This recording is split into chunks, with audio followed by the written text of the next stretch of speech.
Assalamu alaikum wa rahmatullahi bandiraɓe sehilaɓe bandiraɓe fulɓe bandiraɓe fuurankoɓe bandiraɓe gandanɗa hoorema kañum yeɓata télévision mo gandanɗa hoorema kañum woni Piindi TV mbaɗe abonné mbaɗon like mbaɗon partage jahon kadi Piindi prolesi o mbaɗon kadi abonné mbaɗon partage mbaɗon kadi like eyyi min gari kadi émission mon mo gandanɗa hoorema ne waɗa ɗo e Piindi ene wiye journal comédie ene wiye Kabaruuji Hebi N donc min jehino Touba min mbaɗi maggal alhamdulillah min duwima yo Allah hokku amen dañde rewɓe yodɓe fof min duwima eyyi donc min garti hande noon min gaddano ko ganduɗa hoorema kañum kewi kadi e nder wuuro he aɗa wuuro ngo chaque jour woda ko kewi donc noon min gara hande e ko ganduɗa hoorema kañum woni libération eyyi libération kañum wi ko eyyi ko ganduɗa hoorema min mboɗo foti wayde ni kono kam mami mun tan hande kam mami mun wasa wayde par ce que o kuɗaɗo Allah dom camion o wari ko débrelage ko jaltude lawol dal e VDM manda VDN he ko tono yalti o waɗi débrelage he o yehi o naare yimɓe o wari yimɓe ɗiɗo do mor yimɓe ɗiɗo mbaɗi o wari ha pari min kalani ɗum ɗon de gara wulde camion yani a wari yimɓe ɗiɗo donc kanko e amparam pile o kanko soforo o e amparam pile o ɓe dogi henen ɗum ɗo ana wari yimɓe au lieu gara ƴeewa taw neɗɗo o gañaki walla mayani walla yittere taw yaltani walla taw koyɗe peccaki gara jaaha doga hay goto anda to min dewi ha joni ɓe jiita rew kono maɓe jaggue ɗo ko Sénégal ɗo ko mbaddat ɗo foof ma mayde ronde a wawa wadde feere ha dada ɗo eyyi ɗum ɗon ko libération haal ɗum quoi donc noon o wi kadi banque agricole alcool ala banque alcool agricole banque agricole birama Diouf wujji 1254 milliards woren wawi wujjude kam ha 1254 milliards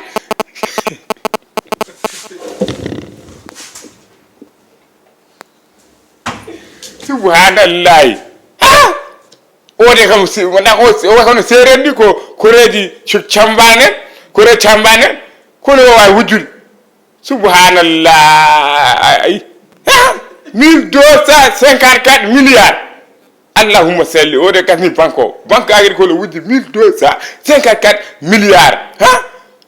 ode kam en yitti Allah to wondo mbarani sara mala kam wadno belladel waɗa noon kono ya ndir leydi ganda ho goto andata ko gonda wat ɗum de kono kala jirda kam anda wama bonirama voilà donc Barthélémy Dias kanko kam mbarandi kam mbiɗa wiyatno yimɓe ndentamo kono joni kam mareɓe cuusimo par ce que Barthélémy Dias ɓe mbaɗimo condamné peine ɓe guddimo ɓe cokimo 6 mois ferme 6 mois ɓe cokimo manda noon ko holko tahi ɓe cokimo manda won ko haali mboɗo sikki par ce que de balɗe affaire assemblée nationale o ene jiibi seeɗa mboɗo andi wasata ko haali par ce que kanko o hulani haalde haala fof ko huuli haalde par ce que kanko kom ko neddo mo ganduɗa hoorema ɓerde nene kanko fittani makko ɗum dal o yeeyat ɗum o wondaka hay goto o wondaka Macky Sall o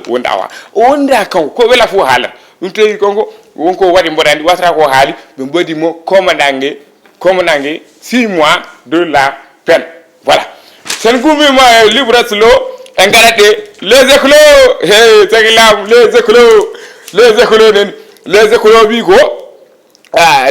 ko Macky Sall jodimo e wa ONU woni organisation NUIT uno voilà ONU woni ko organisation Nations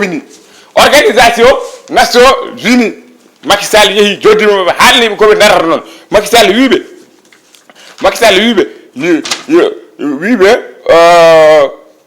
Afrique yo totte fodde mum ha timma voilà Macky Sall yeehi joddimo mabɓe haalniɓe ɗum Afrique yoɓe totta ɗum fodde mumen ha timma par ce que min gona baali min gona ulluri min gona kerio noir uji min gona équerre min gona compas min gona verre uji min gona leɗɗe min gona koppuji on nani voilà ɗum tawi Macky Sall yeehi wayde noon kaas wiɓe pourquoi o mbawa sottude Afrique fonte mum hatti mum ha min ɗon Macky Sall alenne seedi mami ƴeew kondana mo billahi mami ƴeew ɗum mi wiya waɗa feere ha mi wiya ha sinno ko mi yaha ha damal palais mi haalde garde rouge totta ɗum so yiɗi tottuma so yiɗi wa sottude o mi hokkuma ɗum hadaye ko mbadda ɗo ko voilà ko sérif tottere hadaye kono ko min tottuma ɗum hadaye voilà les écolos ko ɗum ɗon addi eyyi Abdou Karim Sall ɗon noon en garat ɗon ɓe gandanɗa hoore ma ko ittaɓe koɓe waɗaɓe fiyaɓe baafe quoi ɓe kocci pone mabɓe dal tukkaɗi Abdou Karim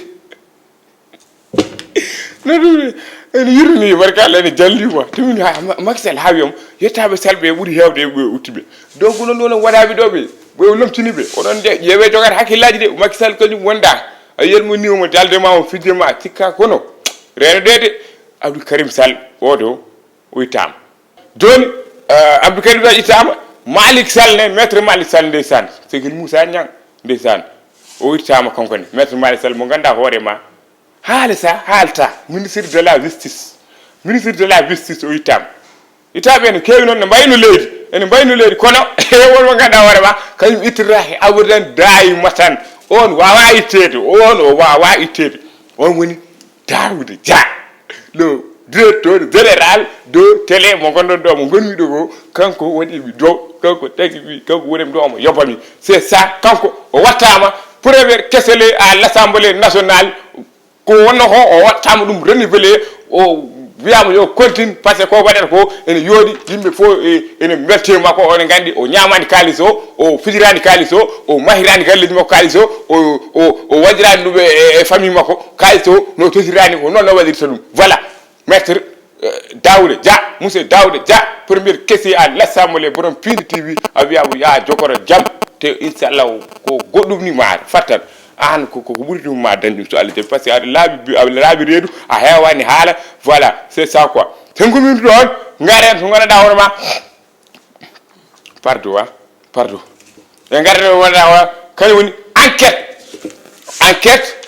enquête wi ko premier ministre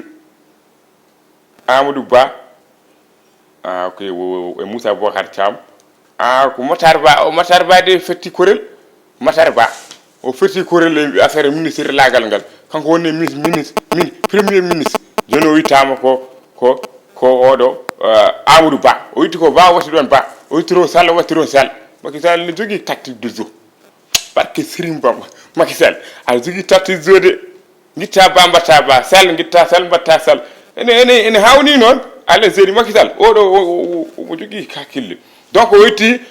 Matar Ba o watti ɗon Daouda ala safrullah subhanallah o watti ɗon Amadou Ba woni joni premier ministre de la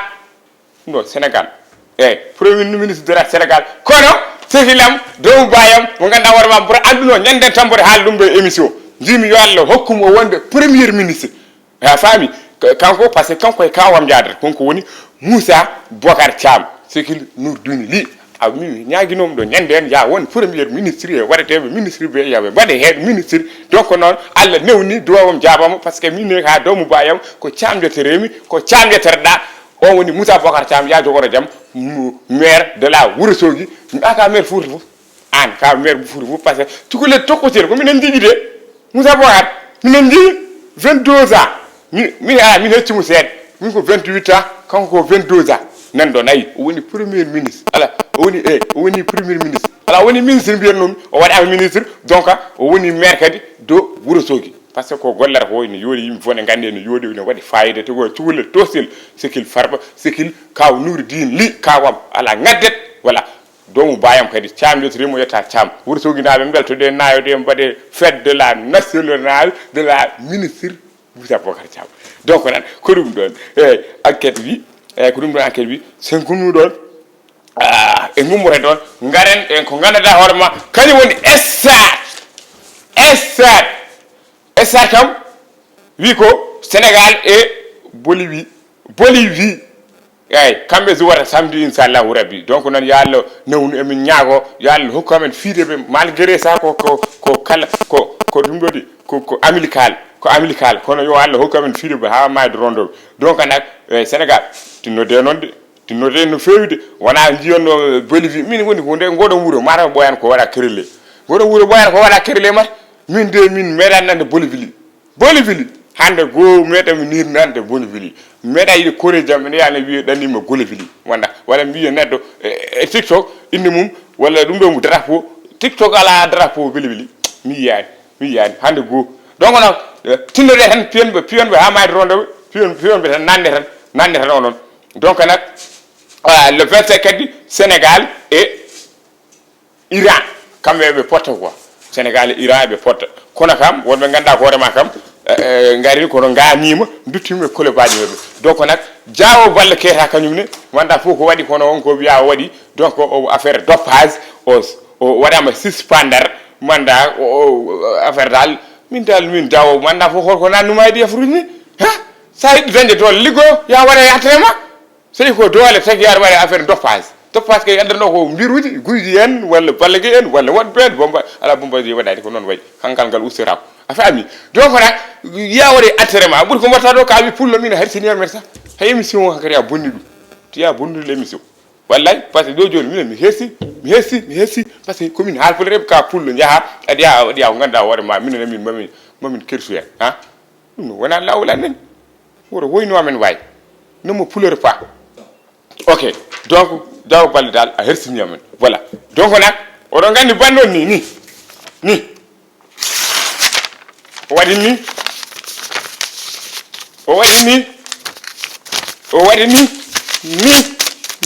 après o wadi ni o joti kesangal o mabbingal o wi o mona o keso odo gandi bandon do wona giri mari sagna min on so tawi konko kes battere wote o musiki wana kayraji woni parce que sino kayraji wonno en a fami o jettiraade tan wi mo nawo non e maire tan ni pourquoi hon ko woni nder so wona ni jama wala minu ngaaj wasara ko woni so wona kayraji wala ko kayit galleji woni en wala kayit association wala kayit entreprise musikani won ko tay woni hen ay ribrigo hande min gadem won min ko mi kawada hande parce que mi jetti oro wadi ko kilis wadi kilis woni ko yaltinte hendu o te min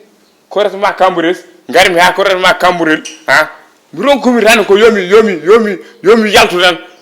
do yengel rompele donc mi yo yaltu nado har rompele correctement camburel hendu vivement are warnya are wayno juppale ndiyam te min mi lorim ko dum hayo min billahi wallahi so tawi mi lora yomi wonto hande jakaru mbor jakke wala newe wala kar barke rasulullah mi ko dum hayam pourquoi boro waji saari ko ma kamren a warnet ko ma kamren kam war jinneje ne ko di don ha jinne en ko mi nasata hodde dalifor ni dum mor dalifor mi yabi yoga wesmo foire wala morfo foire wala sikam foire wala biya heto wali sekdo heto sifes to bammal wadano koseraji makko mi ya to mi hodi ya ton ha wela ummoy di daliforaji ummode di wuleki min mi fori burde di mi fori umandi ngule quoi parce que serine dawda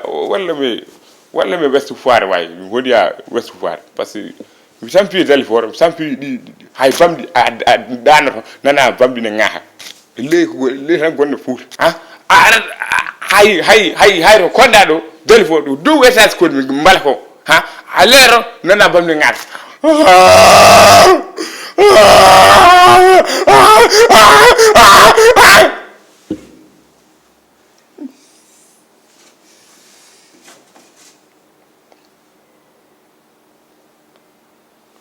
merci c'est bon dum wonno kabini gud on beltanama on biyam yon bat partager mbaɗon abonné surtout mbaɗon partager kadi on beltanama no feewi min beltima donc kala ko feewi hen ko Allah nelaɗo tomiraɗo koto mumto so woni ko boni hen ko fewani hen min jahno on parce que neddo timmani min ko mi neddo tan ko mi torodo mi timmani a fami ko mi bodeje ko de sino hum balejo ni sebore a fami mi timmani donc nganda don non donc on calminama on weltanama on biyama ha nyana wonde ha dum do goddo émission goddo inshallah Kabaruuji Hebi N kala no min gatti do beydoro tan ko safde inshallah rabbi donc non mi salmini réalisateur o kanyum woni Kisma e Moussa Niang kambe ballam